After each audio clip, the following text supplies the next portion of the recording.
Hello everyone, welcome back here again to our channel Soul to Soul, the world of raw emotions created by us. आइए शुरू करते हैं हमारी आज की कहानी will you ever be mine के आगे का भाग पार्ट 3। और अगर पिछले 2 पार्ट आपने ना सुने हो तो उसे हमारे चैनल पे जाकर सुनिएगा ज़रूर। उम्मीद करते हैं आपको पसंद आएगी। तो लेट्स स्टार्ट। लास्ट पार्ट हमने छोड़ा था जहां ओंकार सिन्हा का नाम आया था। तो कौन था ये ओंकार सिन्हा और क्या कर रहा था वो यहाँ ऐसा, और भला क्यों, क्या मोटिव था उसका ये सब करने के पीछे? ये सब जानने के लिए आइए पलटते हैं ओंकार सिन्हा से जुड़ी सिन्हा फैमिली हिस्ट्री के कुछ ज़रूरी पन्ने। ओंकार सिन्हा, वैसे कहने को तो ये आदि के चाचा थे, यशराज सिन्हा के छोटे भाई, या ये कहना ज़्यादा सही होगा कि हाफ ब्रदर। हाँ, राजवर्धन सिन्हा की दूसरी वाइफ शिवानी के बेटे, जिसे खुद राजवर्धन सिन्हा भी पूरे दिल से अपना नहीं पाए थे। अब आप सोच रहे होंगे भला ऐसा क्यों, ऐसी कौन सी भूल कर दी थी उसने या उसकी माँ ने, जो वो दोनों ही कभी राजवर्धन सिन्हा के पास ना आ पाए? या अगर कुछ कर भी दिया था ऐसा, तो क्या राजवर्धन सिन्हा इतने बुरे थे कि वो अपनी बीवी या अपने बेटे को माफ़ नहीं कर पाए? आखिर उनका बेटा था वो, उनकी वाइफ थी वो, या राजवर्धन सिन्हा की नफरत ही वो वजह थी जिसने ओंकार को ऐसा बना दिया? या फिर कुछ और ही वजह थी इन सब के पीछे? वो बेटे से राइवल कैसे बन गया? आखिर क्या वजह थी इन सब की? वजह राजवर्धन सिन्हा, आदित्य सिन्हा के दादाजी, यशराज सिन्हा के पिताजी, यही थे वो जिन्होंने सिन्हा एम्पायर्स की नींव रखी थी। बहुत ही सज्जन आदमी थे, एकदम सीधे और सुलझे हुए इंसान। किसी का बुरा कभी करना तो दूर, सपने में भी नहीं सोच सकते थे, फिर करना तो बहुत दूर की बात है। अपने काम को ही अपना कर्तव्य, अपना धर्म समझते थे। और जैसे उदार चरित्र के ये थे, वैसे ही इनको इनकी बिलव्ड वाइफ भी मिल गई थी। इनकी वाइफ जानवी, वो बहुत प्यारी थी, बहुत लविंग, बहुत केयरिंग और बहुत ही ब्यूटीफुल। ना कि उनका चेहरा ही सिर्फ खूबसूरत था, पर उनकी सोल भी बहुत सुंदर थी, बहुत प्यारी थी, बिल्कुल जैसे वाइट स्नो जो ज़रा सी आंच पे बस पिघल जाए। और इस कपल का एक बेटा भी था, बहुत शरारती, बहुत नटखट, पर बहुत प्यारा, यशराज। बहुत ही लाड से पालते थे वो दोनों अपने बेटे को। छोटी सी फैमिली थी, बहुत प्यारी फैमिली थी, बहुत प्यार था आपस में। हैप्पी फैमिली का परफेक्ट एग्जाम्पल था वो। पर पता है क्या, सीधा पेड़ जल्दी काटे जाते हैं। ऐसा मैं नहीं कहती, ऐसा लोग कहते हैं, पर शायद लोग सही कहते हैं। एक बार की बात है, दोपहर का टाइम था। छोटे यश को जानवी स्कूल से घर वापस ला रही थी। माँ, आपने कुछ प्रॉमिस किया था मुझसे। क्या बेटा, मुझे याद नहीं है, जानवी ने मुस्कुराते हुए कंफ्यूज्ड फेस बना के कहा। माँ, आपने कहा था आज मुझे आइसक्रीम खिलाओगी, मेरा आइसक्रीम खाने का मन हो रहा है। छोटे यश ने ड्रामेटिक अंदाज में बोला, जैसे कि वो अभी रोने वाला हो। आओ, मेरे बेबी को आइसक्रीम खानी है, चलो आइसक्रीम खाते हैं। फिर मैं तो भूल ही गई थी, ये आइसक्रीम मिलेगी। हाँ, आइसक्रीम मिलेगी। ड्राइवर अंकल, कार को आइसक्रीम पार्लर की तरफ ले चलो ना। जी बाबा, अभी ले चलते हैं। मम्मा, हम आइसक्रीम खाएंगे। कार में सब खुश हो गए। रास्ते में ही एक लड़की दिखी। देखने में वो बहुत गरीब दिख रही थी, कपड़े फटे हुए थे उसके। उसको देख के कुछ ऐसा लग रहा था जैसे बहुत टाइम से वो कुछ खाई नहीं है। लैम्प पोस्ट के नीचे बैठी थी और इस कार से निकलते हुए इंसानों को ऐसे देख रही थी जैसे मानो पता नहीं क्या देख रही हो। माँ, उन आंटी को भूख लगी है क्या? वो हमें ऐसे क्यों देख रही हैं जैसे हम लोग एलियन हो? अगर उनको कुछ चाहिए तो उनसे पूछो ना। पता नहीं यश, मैं कैसे बता सकती हूँ, चलो पूछ के आते हैं। अगर उनको भूख लगी होगी तो आप उन्हें भी आइसक्रीम दे देना। ठीक है, चलते हैं। यश और जानवी दोनों उस लेडी की तरफ चले गए। लेडी उनको अपनी तरफ आते हुए देख रही थी। आपको भूख लगी है क्या? आप आइसक्रीम खाओगी? यश ने लेडी को आइसक्रीम दिखाते हुए कहा। तो उस औरत ने सर हिलाते हुए यश के हाथों से आइसक्रीम ले ली और वो उसको ऐसे खा रही थी जैसे मानो उसकी लाइफ उसी आइसक्रीम पे डिपेंड हो। सुनो, तुम्हारा नाम क्या है? जानवी ने पूछा। शिवानी। मुझे लगता है कि आपका पेट बस इस आइसक्रीम से नहीं भरेगा। ऐसा क्यों नहीं करते कि आप हमारे घर चले हमारे साथ? वहाँ आप जी भर के कुछ खा भी लीजिएगा और वहाँ पे कुछ कपड़े हैं, शायद आपके काम आ जाए। जानवी ने उससे कहा और उसको कार में बैठने के लिए इनवाइट किया। जानवी को उस पर दया आ गई थी और वो उनको घर में लेके आ गई।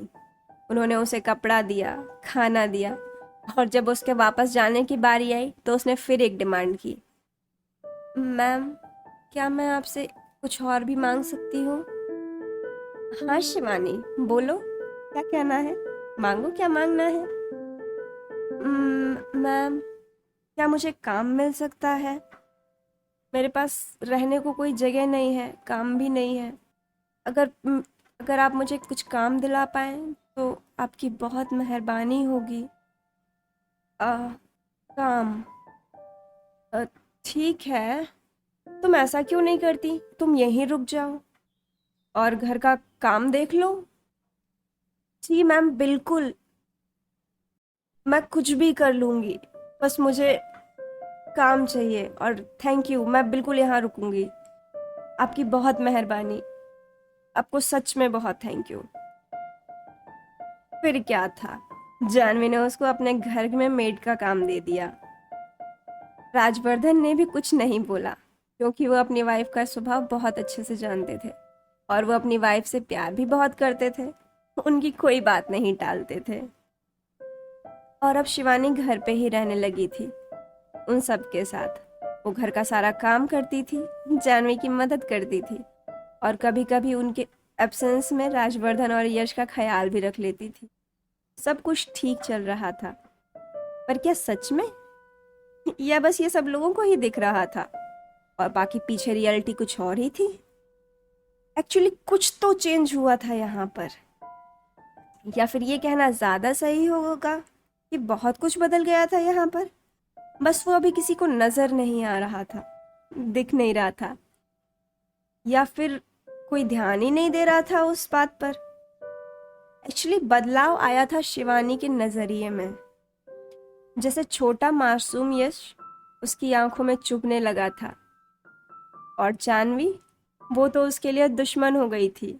जैसे बस वो किसी तरह उसको निकाल के फेंकना चाहती थी, कुछ भी करके, किसी भी तरह। और राजवर्धन, वो तो उसके लिए फॉरबिडन फ्रूट हो गए थे, जिसे वो किसी भी तरह कुछ भी करके बस हासिल करना चाहती थी। हाँ, शिवानी राजवर्धन की तरफ अट्रैक्ट हो गई थी, पसंद करने लगी थी वो उन्हें, और जानवी से चिढ़ने लगी थी क्योंकि जानवी उसकी ड्रीम लाइफ जी रही थी, वो लाइफ जो उसकी ख्वाहिश थी। और वो उस ड्रीम लाइफ को पाने के लिए किसी भी हद तक जा सकती थी, कुछ भी कर सकती थी, साम दाम दंड भेद सारे हथकंडे अपनाने को तैयार थी। बस कुछ भी करके उसे वो सब चीज़ चाहिए थी। पर बेचारी जानवी, वो तो इन सारी बातों से अनजान थी। उस बेचारी को क्या पता है कि उस शिवानी के इनोसेंट चेहरे के पीछे कितना इविल माइंड छुपा है। जैसे भेड़ की खाल में भेड़िया, शिवानी अपने इविल थॉट्स के चलते जानवी का ब्रेन वॉश करने लगी थी, उसको राजवर्धन के खिलाफ भड़काने लगी थी, ऐसी ऐसी सिचुएशंस क्रिएट करने लगी थी कि जानवी ना चाहते हुए भी राजवर्धन पे डाउट करने लगी। और इन सब बातों का असर हो भी रहा था, दोनों में झगड़े होने लगे थे। और ये सब काम शिवानी इतनी सफाई से कर रही थी कि सबको लगता था वो बेचारी इनोसेंट है, मासूम है, इविल वुमन। और ऐसे ही एक रात जानवी यश को लेके लेडीज क्लब इवेंट में चली गई थी। जाना ज़रूरी था, उसे एज अ चीफ गेस्ट बुलाया गया था, वरना वो नहीं जाती। और छोटे यश बहुत छोटे थे तो उन्हें भी अकेला छोड़ना ठीक नहीं था, तो वो उन्हें लेके चली गई थी, या कह लो उन्हें जाना पड़ा था। राजवर्धन ऑफिस वर्क के लिए बाहर गए थे। उन्होंने कहा था कि उनको 1 हफ्ता लगेगा वापस लौटने में, और वो 1 हफ्ता होने में भी 2 दिन बाकी थे। तो जानवी टेंशन फ्री थी, और घर का ख्याल रखने के लिए शिवानी थी ही। क्योंकि उनको वापस आने में थोड़ा टाइम लगता, इसीलिए उन्होंने शिवानी को बोल दिया था कि तुम घर का ख्याल रखना, जब इवेंट ख़त्म होगा तो मैं आ जाऊंगी, और लेट होगा थोड़ा। रात के अप्रॉक्स 11 बजे होंगे। डोर पे नॉक होता है। शिवानी डोर ओपन करती थी तो सरप्राइजिंगली वहां पे राजवर्धन खड़े थे। सर, आप तो 2 दिन बाद आने वाले थे ना? शिवानी ने एक्साइटेड होके पूछा। हाँ, वो काम जल्दी खत्म हो गया तो सोचा वापस घर ही चलूं, जानवी यश को सरप्राइज भी दे दूंगा। वैसे कहाँ है वो दोनों, दिख नहीं रहे? राजवर्धन घर के अंदर आते हुए बोलते हैं। सर, क्लब में कोई इवेंट था, मैम का जाना जरूरी था, तो मैम यश बाबा को लेके वहीं गई हैं। ठीक है। वैसे कब तक आएंगी वो, कुछ बोल कर गई हैं? नहीं सर, बस मैम ने बोला है कि वो इवेंट खत्म होते ही आ जाएंगी। ओके। सर, कुछ पानी वगैरह लेंगे आप? लाऊं कुछ, या फिर आपको भूख लगी हो तो कुछ बना दूं आपके लिए? फटाफट बन जाएगा, ज़्यादा टाइम नहीं लगेगा। नहीं नहीं, बिल्कुल भी खाने की इच्छा नहीं है। ज़्यादा परेशान मत हो, बस एक गिलास पानी दे दो। जी सर, अभी लाती हूँ। राजवर्धन वहीं ड्राइंग रूम में बैठ जाते हैं पानी के लिए, और शिवानी पानी लेने किचन में चली जाती है। सर, पानी? हाँ, थैंक्स। ठीक है, अब मैं अपने रूम में जा रहा हूँ, तुम भी जाके आराम करो। Good night. राजवर्धन पानी पीने के बाद ग्लास टेबल पे रखते हुए बोलते हैं, और फिर सीढ़ियों की तरफ चले जाते हैं ऊपर अपने रूम में जाने के लिए। जी सर, कुछ ज़रूरत हो तो बताइएगा। शिवानी ऊपर जाते हुए राजवर्धन के बैग को अपनी स्क्वीजी आई से देखते हुए ईवल स्माइल के साथ बोलती है। My Rajvardhan, my darling, my love, सच में बहुत वेट करवाया तुमने। इतना वेट तो मैंने कभी किसी चीज़ का नहीं किया, ना तुमने करवाया। अब सिर्फ 10 मिनट और, सिर्फ 10 मिनट, और उसके बाद तुम भी मेरे, और तुम्हारी ये सारी प्रॉपर्टी भी मेरी। फिर देखो मैं इस जानवी को कैसे बाहर निकाल कर फेंकती हूँ। शिवानी राजवर्धन के ग्लास को घूरते हुए बोल रही थी, और फिर उसी ग्लास में पानी वापस भर के पीने लगती है। और वो उस ग्लास से पानी कुछ ऐसे पी रही थी जैसे मानो वो राजवर्धन ही हो, उनका ग्लास नहीं। उसके बाद शिवानी वहीं लगी एक घड़ी को घूरने लगती है, मानो उस घड़ी में अपने आंखों से ही छेद कर देगी। टिक टिक 1, टिक टिक 2, टिक टिक 3, टिक टिक 4, टिक टिक टिक टिक टिक टिक।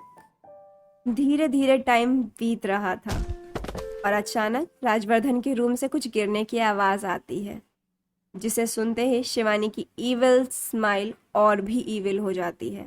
Game begins baby, I am coming to you, wait for me, let's play together, my love, my Rajvardhan, my baby, you will be mine now.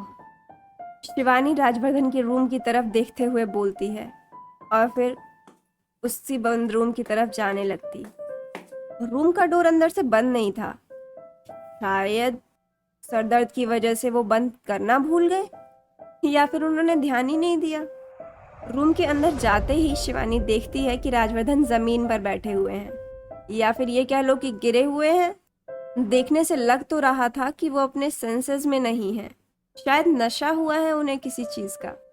अभी तो ये मेज से टक्कर खा के गिर गए, वो भी गिर तो गए लेकिन उसके बाद उठ भी नहीं रहे, लेट गए। सीरियसली, शिवानी को ये सब देख के हंसी तो बहुत आ रही थी, पर फिर भी उसने अपनी हंसी को दबाते हुए बोला, सर आप नीचे कैसे गिर गए? शिवानी शॉक और सैड एक्सप्रेशन देते हुए बोलती है, मानो उसे सच में राजवर्धन की चिंता हो रही हो। जानवी, तुम हो? तुम आ गई? देखो ना, मैं गिर गया। और अब मैं उठ भी नहीं पा रहा हूँ। प्लीज आके मेरी मदद करो ना। राजवर्धन ने खुद को दिखाते हुए बोला और शिवानी की तरफ ऐसे हाथ बढ़ाया मानो वो उसमें दिख रही जानवी को अपने पास बुला रहे हों। वो मैं वॉशरूम जा रहा था ना, नहाने के लिए, और फिर मैं गिर गया। पर ऐसे कैसे गिर गए? शिवानी ने दोबारा क्वेश्चन किया। मैं तो मैं तो हाँ, मैं तो उस मेज से टक्कर खा के गिरा। वो मेज, उसने मुझे गिराया। आवाज उनकी लड़खड़ा रही थी, शायद नशे की वजह से, और वो मेज की तरफ उंगली से इशारा करते हुए बोल रहे थे। पता नहीं किसने इसको बीच में रख दिया। हटाओ इसको यहाँ से, इसने मुझे गिरा दिया। जानवी, तुम आ गई ना?